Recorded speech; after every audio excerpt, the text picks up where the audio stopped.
बाबा, आप रुक जाइए, मौसम बहुत ज़्यादा खराब है। मुझे तो समझ नहीं आ रहा। ये दिन पर दिन मौसम खराब होता जा रहा है। अगर ऐसे ही चलता रहा तो मजदूरी नहीं कर पाऊंगा और घर में खाने को एक दाना तक नहीं आ पाएगा। तभी बहुत तेज आंधी तूफान चलता है। अरे देखो जरा देखो, कितनी तेज तूफान चल रहा है। अरे महेश बेटा, तू झोपड़ी के ऊपर तिरपाल तो लगा कर आया था ना? हाँ बाबा, लगा दी थी तिरपाल। और उसके ऊपर तूने ईंटें रखी थी या नहीं? बाबा, ईंट रखना तो मैं भूल गया। महेश के इतना कहते ही झोपड़ी के अंदर बारिश की वजह से पानी टपकना शुरू हो जाता है। हे भगवान महेश, तूने ये क्या किया? तुझे मैंने कहा था बारिश और तूफान तेज है, तुझे ईंटें रख देनी चाहिए थी। मुझे लग रहा है कि तिरपाल उड़ गई। चल चल मेरे साथ चल। अब तुझे मेरे साथ भीगते हुए मेहनत करनी होगी, नहीं तो पूरे घर में पानी ही पानी भर जाएगा।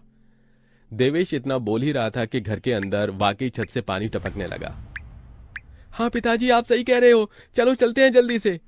दोनों बाप बेटा बारिश में बाहर निकलते हैं और झोपड़ी की छत पर तिरपाल को सही से लगाना शुरू कर देते हैं। अरे बेटा, ईंट को अच्छे से रखना, कहीं ईंट गिर न जाए। ठीक है पिताजी, सही सही रखूंगा।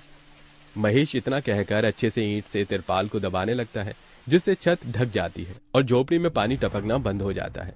लेकिन इसी के चलते हुए बेचारे दोनों के दोनों बहुत बुरी तरह भीग जाते हैं। अरे चलो बेटा, बहुत ठंड हो रही है, बाहर घर में चलते हैं।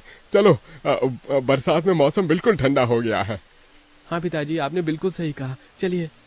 जब दोनों बाप बेटा घर के अंदर आ जाते हैं तो मेघा उन्हें सूखा कपड़ा देती है और अपना शरीर पोंछने के लिए कहती है। आप लोग अपना शरीर पोंछ लो और सूखे कपड़े पहन लो, नहीं तो ठंड लग सकती है। मेघा के दिए हुए कपड़े दोनों पहन लेते हैं। तभी बीमार शकुंतला बिस्तर पर पड़ी हुई मेघा से कहती है। अरे बेटी, तूने खाने के लिए कुछ बनाया नहीं? माँ, मैं बारिश के रुकने का इंतजार कर रही हूँ। घर के अंदर खाना कैसे बनाऊंगी? सारे में धुआं ही धुआं हो जाएगा। मेरी दवाई का समय हो गया है और मुझे भूख भी लग रही है।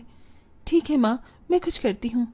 मेघा अपने सिर पर एक सफेद कट्टा रखकर बारिश से बचते हुए बाहर से कुछ ईंटें लाकर घर के अंदर ही छोटा सा चूल्हा बना लेती है और उसी पर खाना बनाना शुरू करती है।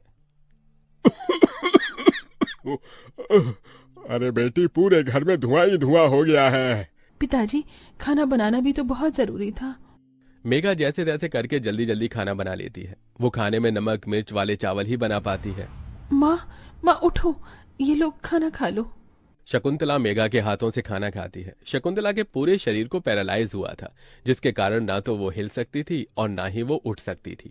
मेरी प्यारी बेटी, इतनी कम उम्र में तेरे ऊपर कितनी जिम्मेदारी आ गई। हम गरीबों का कुछ नहीं हो सकता है। इस गरीब झोपड़ी के अंदर हम कैसे कैसे दिन देखते हैं। कोई बात नहीं माँ, बच्चे समय के अनुसार बड़े होते हैं, लेकिन मैं समय से पहले बड़ी हो गई हूँ। आपको तो खुश होना चाहिए। मैं तो इस कदर लाचार हो गई हूँ कि तेरे सर पर हाथ रखकर तुझे आशीर्वाद भी नहीं दे सकती बेटा। शकुंतला की आंखों से आंसू निकल रहे थे। मेघा उसके आंसू पोंछकर अपनी मां को हौसला देती है, जिसके बाद वो अपने भाई और पिता के साथ बैठकर खाना खाती है। बारिश होती ही रहती है, लेकिन बारिश रुकने का नाम ही नहीं लेती। खाना खाकर वो सभी सो जाते हैं। आधी रात के समय जिस तरफ शकुंतला का बिस्तर होता है, वहां पर पानी टपकना शुरू हो जाता है। अरे ये क्या, पानी टपक रहा है। मेघा, मेघा, लगता है सो गई। अब मैं क्या करूं? ये पानी तो धीरे धीरे टपकता ही जा रहा है। शकुंतला रात भर अपने ऊपर टपकते हुए पानी को ऐसे ही झेलती रहती है, जिसकी वजह से सुबह तक उसके पूरे शरीर में बुखार फैल जाता है। अरे, अरे ये क्या माँ, आपको तो बहुत ही बुखार हो गया है। रात भर ये झोपड़ी की छत टपकती ही रही। मैंने तुम्हें उठाने की कोशिश की, लेकिन तुम्हारे तक आवाज नहीं गई। ये सुनकर मेघा को बहुत अफसोस होता है। वो सूखे कपड़ों पर अपनी मां को सहारा लगाकर लिटा देती है और उनके कपड़े भी बदल देती है। लेकिन तभी अचानक से गांव में बाढ़ आ जाती है।